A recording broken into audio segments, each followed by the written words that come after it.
আসসালামু আলাইকুম প্রিয় কুলার্স, প্রিয় বার্সা ফ্যান্স। আপনারা নিশ্চয়ই নিকো উইলিয়ামস সিচুয়েশনটা জানেন। নিকো উইলিয়ামসকে কেন্দ্র করে আরও একবার অ্যাক্টিভিটি দেখা যাচ্ছে এবং সংক্ষেপে খুবই গুরুত্বপূর্ণ আপডেটগুলো একটু আপনাদের সাথে শেয়ার করে দিতে চাই।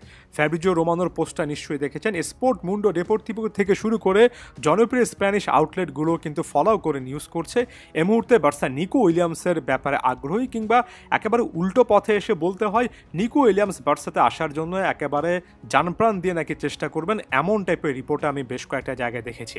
এখন ব্যাপারটা একটু ব্যাখ্যা করে চলুন। প্রথমত, লেফট উইং পজিশনে বার্সেলোনার একজন নতুন প্লেয়ার দরকার। লুইস ডিয়াজের মতো একটা অপশন বার্সার একেবারেই কিন্তু টার্গেট লিস্টের টপে আছে। তবে একই সঙ্গে ডিয়াজের মতো একজন প্লেয়ারকে পাওয়া যে খুব একটা বেশি সহজ কিছু নয়, সেটা বার্সা খুব ভালো করে জানে। এখানে আর্থিক দিক থেকে বার্সা খুব একটা সুবিধাজনক জায়গায় থাকবে কিনা সেটা এই মুহূর্তে পর্যন্ত নিশ্চিত নয়।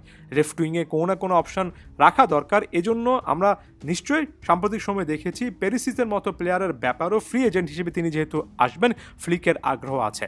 এত প্লেয়ারের ভিড়ে নিকো উইলিয়ামস নামটা অনেকটুকু কিন্তু দূরে সরে গিয়েছিল এবং সবচেয়ে বড় কারণ ছিল গত সিজনে যখন নিকো উইলিয়ামসকে বার্সেলোনা আনতে চেয়েছিল, নিকো উইলিয়ামস নিজে আসতে চাননি এবং বার্সার ট্রেনটা একবার যিনি মিস করেন তার জন্য আর নাকি সেই ট্রেনটা পারফেক্ট প্ল্যাটফর্মে আসে না, এমন টাইপের কথাবার্তা কিন্তু আমরা একটা লম্বা সময় ধরে শুনেছি। তবে তারপরে বার্সেলোনা এখানে আগ্রহ দেখাচ্ছে বার্সার ভিউ পয়েন্ট থেকে মূলত একাধিক কারণে। প্রথমত, নিকো উইলিয়ামস এখানে একটা চিপার অপশন হবেন, অর্থাৎ তার 62 মিলিয়ন ইউরোর যে একটা রিলিজ ক্লজ আছে সেটা অবশ্যই লুইস ডিয়াস কিংবা এমন টাইপের প্রোফাইলের চেয়ে কম হবে, যেটা বার্সেলোনা শেষ মুহূর্তে এসে টার্গেট করতে পারে। দ্বিতীয়ত, নিকো উইলিয়ামস এখানে একটা মেজর স্টেপ নিয়েছেন, সেটা হচ্ছে তিনি বার্সেলোনার যে রিডিউসড স্যালারি তাকে দিতে রাজি হয়েছে, অর্থাৎ বার্সার স্ট্যান্ডার্ড অনুযায়ী যেটা কমই মনে হচ্ছে সেখানে তিনি নাকি আসতে রাজি এবং সেটা বছরে 12 মিলিয়ন ইউরোর মতো হতে পারে। বার্সেলোনার স্যালারি সংক্রান্ত যে কি ইস্যু আছে, কি জটিলতা আছে, এটা আপনাদেরকে নতুন করে মনে করিয়ে দেওয়ার কোনো ব্যাপার নেই। যেহেতু নিকো উইলিয়ামস এটাতে রাজি আছেন, এমন টাইপের আপডেট শোনা যাচ্ছে, সেহেতু বার্সেলোনার আগ্রহটা অনেক বাড়বে। অর্থাৎ এখানে রিডিউসড স্যালারি এবং ওভারঅল তার যে ফি বা ট্রান্সফার ফি সেটা কম, রিলিজ ক্লজটা তুলনামূলক কম, এটা বার্সাকে আগ্রহী করবে। এর পাশাপাশি উইলিয়ামসের এবারের আগ্রহ এবং তিনি যেহেতু তার আগের ডিসিশনটা থেকে সরে এসে বার্সার ব্যাপারে নিজে থেকে কথাবার্তা বলতে চান এমন ইঙ্গিত দিচ্ছেন, সেটা বার্সাকে আরও বেশি করে কিন্তু উৎসাহী করবে। এবং এ মুহূর্তে শোনা যাচ্ছে যে বার্সার স্পোর্টিং ডিরেক্টর ডেকো কিন্তু ডিরেক্টলি এ প্লেয়ারটার এজেন্টের সাথে কথাবার্তা বলছেন। হয়তোবা শেষ মুহূর্তে এসে লেফট উইংয়ে এটা বার্সার জন্য একটা অপশন হতে পারে।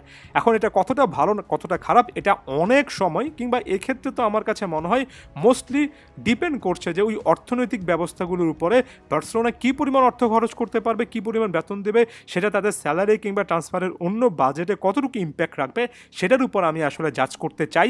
পুরো ব্যাপারটা নির্ভর করছে একটা সাইনিং করার পরে বার্সেলোনার আসলে আর কোনো রুম থাকে কিনা, তারা পরবর্তী কোনো সাইনিং কিংবা পরবর্তী কোনো প্লেয়ার সেটা ফ্রি এজেন্ট হিসেবে আসুক না কেন সে জায়গায় যেতে পারে কিনা। এখানে লাস্টলি একটা টুইক কিন্তু আছে, বায়ার্ন মিউনিখের পক্ষ থেকেও নাকি একটা অফার নিকো উইলিয়ামসের জন্য আছে। বায়ার্ন রিবিল্ডিং ফেজের মধ্যে আছে, নতুন করে তারা দল সাজাতে চায়। নিকো উইলিয়ামস যদি শেষ পর্যন্ত বার্সাকে গ্রিন সিগন্যাল দিয়ে থাকেন, সেটাও একটা স্টেটমেন্ট যে তিনি আগে যদি ভুল করে থাকেন বার্সাতে না এসে এবার সেটা আসলে শোধরাতে চাচ্ছেন। তবে তারপরে নেগেটিভ সাইডও থাকে, ওই যে বললাম একজন প্লেয়ার যিনি কিনা আগের সিজনে বার্সাকে না করেছেন তার ব্যাপারে বার্সার অতি উৎসাহ, অতিরিক্ত ডিপেন্ডেন্সি অনেকের কাছে নেগেটিভ বলে মনে হতে পারে। প্রত্যেকটা জিনিসের পজিটিভ নেগেটিভ ব্যাপার থাকে এবং নিকো উইলিয়ামসের ব্যাপারে খুব একটা বেশি আগ্রহ না দেখিয়ে লুইস ডিয়াস টাইপের আলোচনা করে বা মাঝখানে আবার মার্কাস রাশফোর্ডকে ঢুকিয়ে আরও একবার নিকো উইলিয়ামসে ফিরে আসাটা প্রমাণ করে যে স্পোর্টিং ডিরেক্টর হিসেবে ডেকো এবং তার ম্যানেজমেন্ট আসলে ফিল ইন দ্য গ্যাপ করতে চাচ্ছেন, কোনো রকম একজন প্লেয়ার আনতে চাচ্ছেন। এটা কি একেবারে প্রপার প্ল্যানিংয়ের মাধ্যমে এসেছে কিনা সেটাও কিন্তু আমার কাছে একেবারে পরিষ্কার নয়। আমি দুটো সাইড নিয়ে কথা বললাম, ফাইনাল ডিসিশন জাজমেন্টটা আপনারাই করবেন। আদিওস ভিস্কা এল বার্সা।